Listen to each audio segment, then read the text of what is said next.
जय जिनेंद्र। स्वागत है आपका कुंद कुंद कहान भक्ति पाठशाला में। आज हम यह जानेंगे कि भरत चक्रवर्ती ने जो 16 स्वप्न देखे उनका रहस्य क्या है और उन स्वप्नों का क्या फल है। पहले तो हम यह जानते हैं कि भरत चक्रवर्ती कौन थे। तो ये हुंडा व सर्पणी काल के जम्बूद्वीप के भरत क्षेत्र के प्रथम चक्रवर्ती थे। अब एक और प्रश्न उठता है कि चक्रवर्ती क्या और ये प्रथम का क्या मतलब। तो यहाँ पर हमें यह समझना है कि चक्रवर्ती किसे कहते हैं। तो जिनके पास चक्र रत्न रूपी विभूति होती है, जो 6 खंड के अधिपति होते हैं, उन्हें चक्रवर्ती कहते हैं। जिनकी आयुधशाला में 14 रत्न और 9 निधि प्रकट होती है, उसमें से एक चक्र रत्न होता है। ये एक दिव्य अस्त्र होता है। तो जिनके पास ऐसे चक्र रत्न प्रकट होते हैं उन्हें चक्रवर्ती कहलाते हैं वे।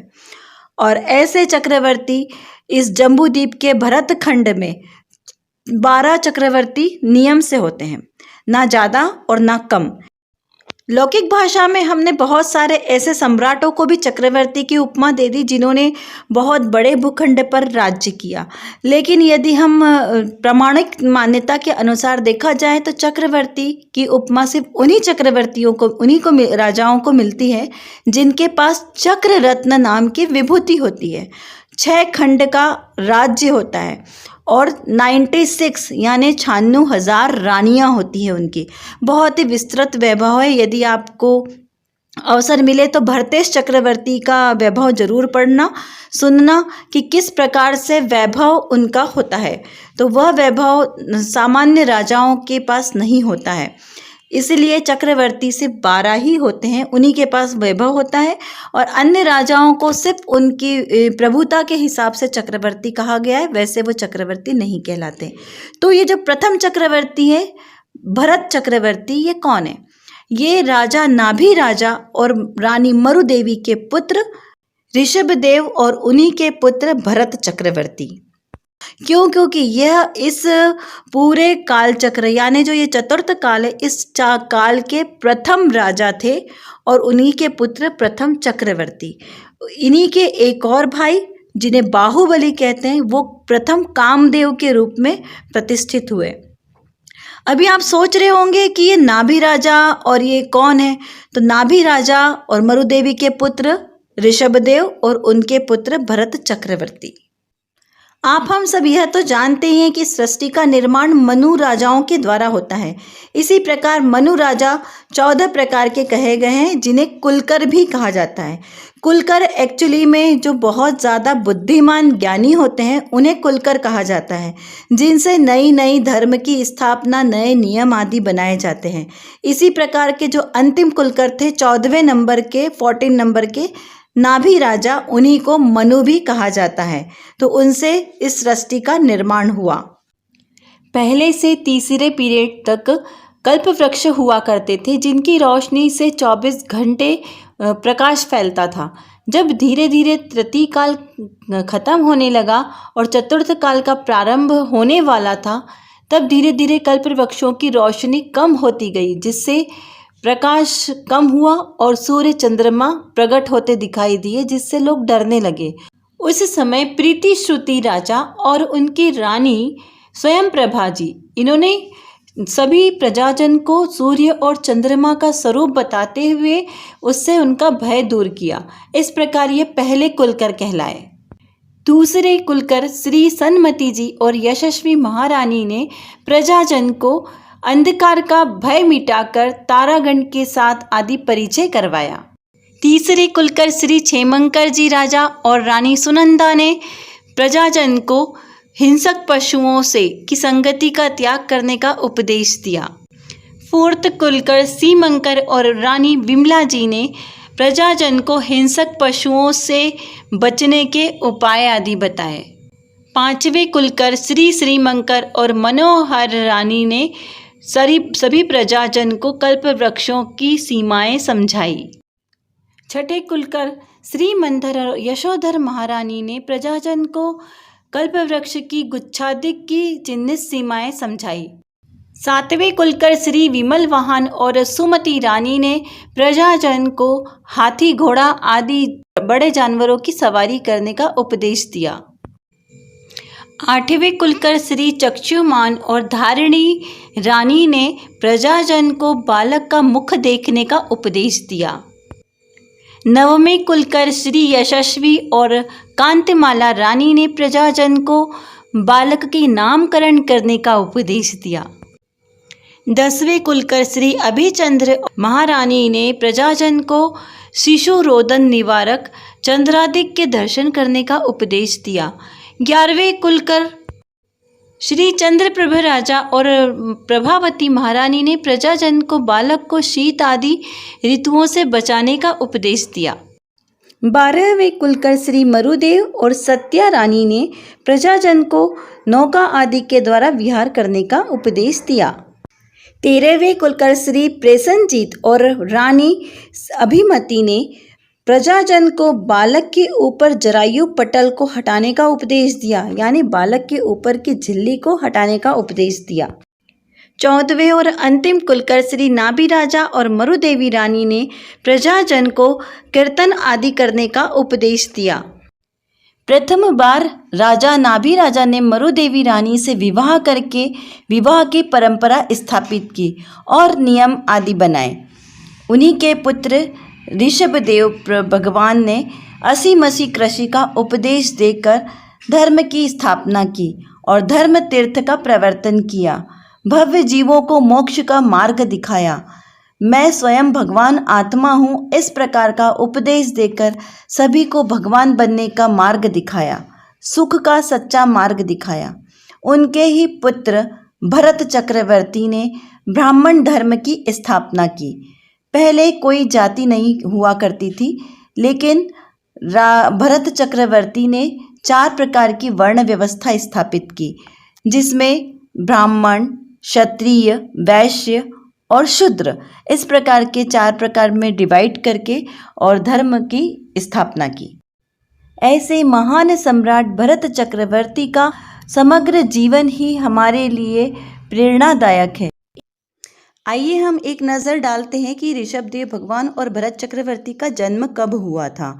बहुत ज़्यादा डिटेल में नहीं लेंगे क्योंकि बड़ा हो जाएगा वीडियो। तीसरा काल जो सुखमा दुखमा काल, इसका काल है 1 कोड़ा कोड़ी में 42,000 वर्ष कम। इसमें 84 लाख वर्ष पूर्व की आयु आदिनाथ भगवान की थी, जिनका जन्म हुआ था, और उसी समय में भरत चक्रवर्ती का भी जन्म हुआ था।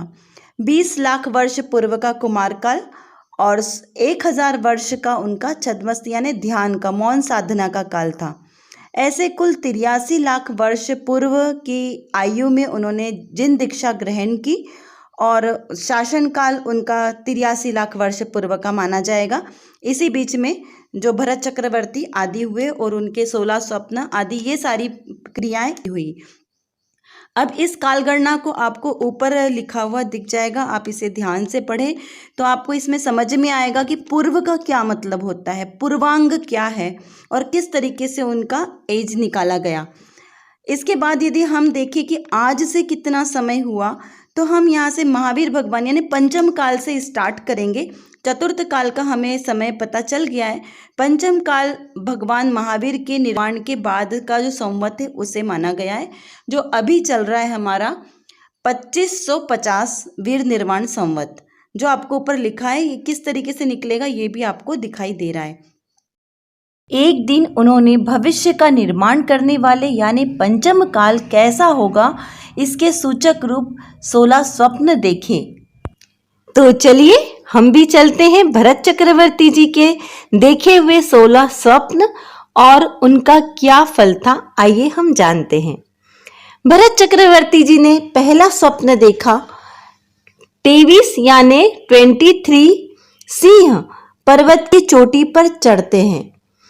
जब उन्होंने आदिनाथ भगवान के समवसरण में जाकर उनका फल पूछा तो आदिनाथ भगवान कहते हैं कि महावीर स्वामी को छोड़कर अन्य 23 तीर्थंकरों के काल में दुष्ट नयों की उत्पत्ति नहीं होगी, अर्थात एकमात्र 24वें महावीर भगवान के समय में ही बहुत मतांतर होंगे। दूसरे स्वप्न को बताते हुए भरत चक्रवर्ती जी कहते हैं कि उन्होंने स्वप्न में अकेले एक सिंह के पीछे हिरणों के बच्चों का समूह देखा, इसका क्या आशय हुआ? तब भगवान आदिनाथ स्वामी कहते हैं कि महावीर स्वामी के तीर्थ में परिग्रही कुलिंगी हो जाएंगे।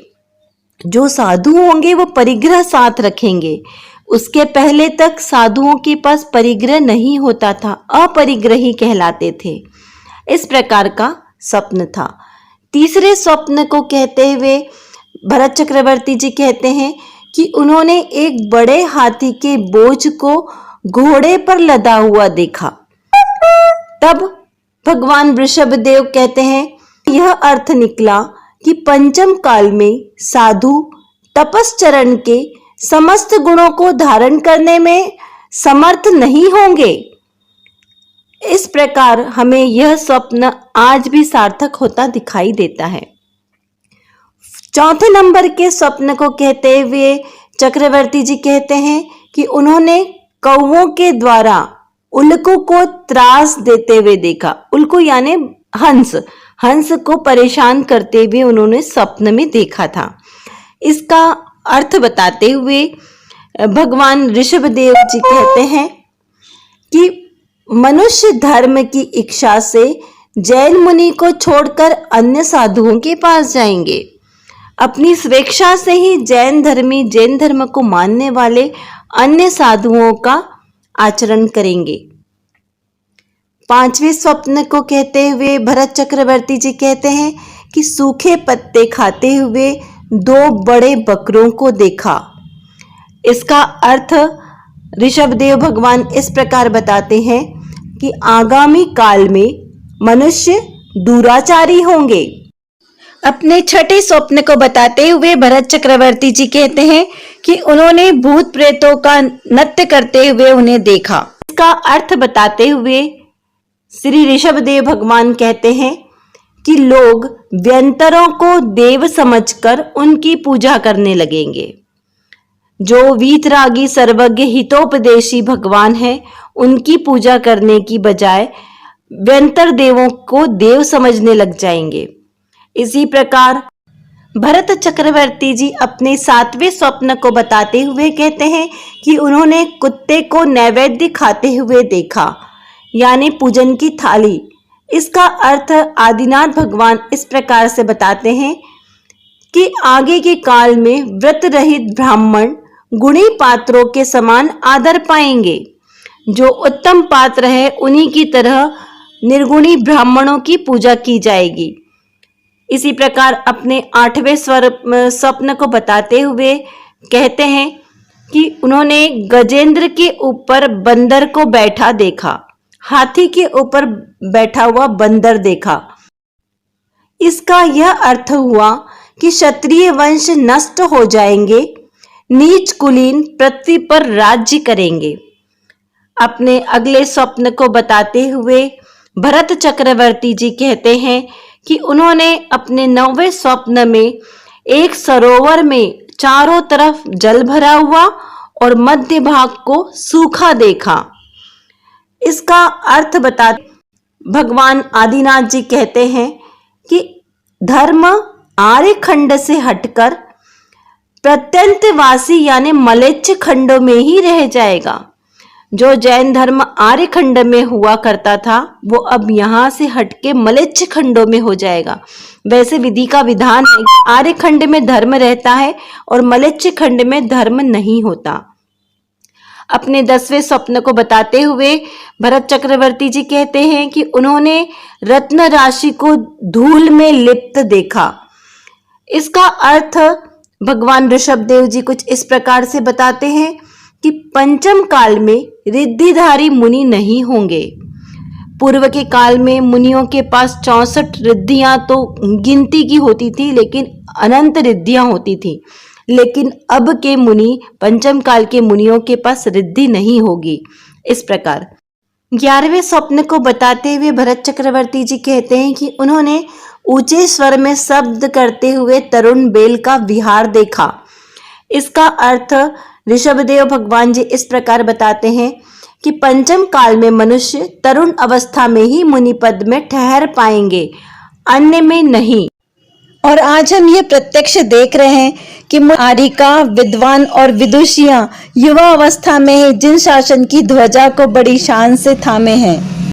इसी प्रकार भरत चक्रवर्ती जी ने अपना 12वां स्वप्न बताते हुए कहते हैं, उन्होंने परिमंडल से घिरे चंद्रमा को देखा, यानी शाखा सहित चंद्रमा देखा। इसका अर्थ बताते हुए भगवान ऋषभदेव जी कहते हैं कि पंचम काल में मुनियों में अवधि ज्ञान व मनः पर्यय ज्ञान नहीं होंगे। अवधि ज्ञान देश काल की मर्यादा को लिए होता है और मनः पर्यय ज्ञान शुद्धोपयोग की उत्कृष्ट दशा में होता है, जिसमें मन के अंदर वाली बात को भी समझा जा सकता है। यह उत्कृष्ट ज्ञान के भेद हैं जो महामुनिराज शुद्धोपयोगी भावलिंगी मुनिराजों को होते हैं, और पंचम काल में इस प्रकार के मुनि नहीं होंगे जो इस प्रकार के ज्ञान के धारी होते हैं। 13वें स्वप्न को बताते हुए भरत चक्रवर्ती जी कहते हैं कि उन्होंने 2 बैल दहाड़ते हुए देखे। इसका अर्थ बताते हुए आदिनाथ भगवान जी कहते हैं, पंचम काल में मुनिजन संघ में रहेंगे, एकल विहार नहीं करेंगे। इस प्रकार से इसका अर्थ निकलता है। 14वें स्वप्न में भरत चक्रवर्ती जी ने देखा कि सूर्य काले मेघों से ढका हुआ है। इसका अर्थ बताते हुए ऋषभदेव भगवान जी कहते हैं कि पंचम काल में केवल ज्ञान रूपी सूर्य का उदय ही नहीं होगा, यानी कि चतुर्थ काल तक ही केवल ज्ञान प्राप्त होगा और जीव मोक्ष की प्राप्ति करेंगे। पंचम काल में कोई भी जीव मोक्ष की प्राप्ति नहीं कर पाएगा क्योंकि केवल ज्ञान नहीं होगा। इस प्रकार से इसका अर्थ निकलता है। 15वें स्वप्न में भरत चक्रवर्ती जी ने देखा कि पत्तों से रहित सूखा वृक्ष देखा। इस सूखे वृक्ष का आशय आदिनाथ भगवान जी इस प्रकार बताते हैं कि स्त्री पुरुषों में चरित्र नष्ट हो जाएगा। जिस प्रकार हम पूर्व में देखते आए हैं कि हमारे पुराण पुरुषों का कैसा चरित्रवान होते थे, चाहे वो स्त्री हो या पुरुष हो, जैसे सेठ सुदर्शन जी, इस प्रकार से बहुत सारे हमारे कथानक में आते हैं। लेकिन अब दोनों के ही शील व्रत आदि भंग होंगे। 16वें स्वप्न को बताते हुए भरत चक्रवर्ती जी कहते हैं कि उन्होंने औषधीय पत्ते रस रहित यानी सूखे जीर्ण शीर्ण पत्तों का ढेर देखा। इसका अर्थ बताते हुए श्री ऋषभदेव भगवान कहते हैं कि अब पंचम काल में महा औषधियां अपना रस नहीं देगी, यानी जो औषधि वाले पौधे हैं उनका अब कोई प्रभाव नहीं रहेगा। इस प्रकार से इन 16 स्वप्नों का फल बताया। इसी प्रकार भविष्य का निर्धारण करने वाले अद्भुत स्वप्न आपको और हमारी इसी चैनल पर मिल जाएंगे, जिसमें माता के 16 स्वप्न जो तीर्थंकर माता ही देखती है, और सम्राट चंद्रगुप्त मौर्य के 16 स्वप्न जो पंचम काल के भविष्य को बताते हैं। यह भी आपको हमारे इस चैनल पर मिल जाएगी, आप उसे भी देखें। और भी सपनों के बारे में आपको जानकारी के लिए इसमें आपको अगला वीडियो मिलेगा, जिससे आपको ये पता चलेगा कि सपने आखिर क्यों देखे जाते हैं और सपनों के देखने से स्वास्थ्य के लिए क्या लाभ होता है। यह सब भी आपको हमारे इस चैनल पर मिलेगा। आपको हमारी चैनल अच्छी लगती है तो आप इसे लाइक कीजिए, शेयर कीजिए, सब्सक्राइब कीजिए, और कोई भी सुझाव हो तो आप हमें कमेंट बॉक्स में लिखकर ज़रूर भेजें, हम उसको सुधारने का अवश्य प्रयास करेंगे। जैन आगम के अनुसार और भी जानकारी प्राप्त करने के लिए देखते रहिए आप हमारे इस चैनल को। तब तक के लिए स्वस्थ रहें, प्रसन्न रहें। जय जिनेंद्र।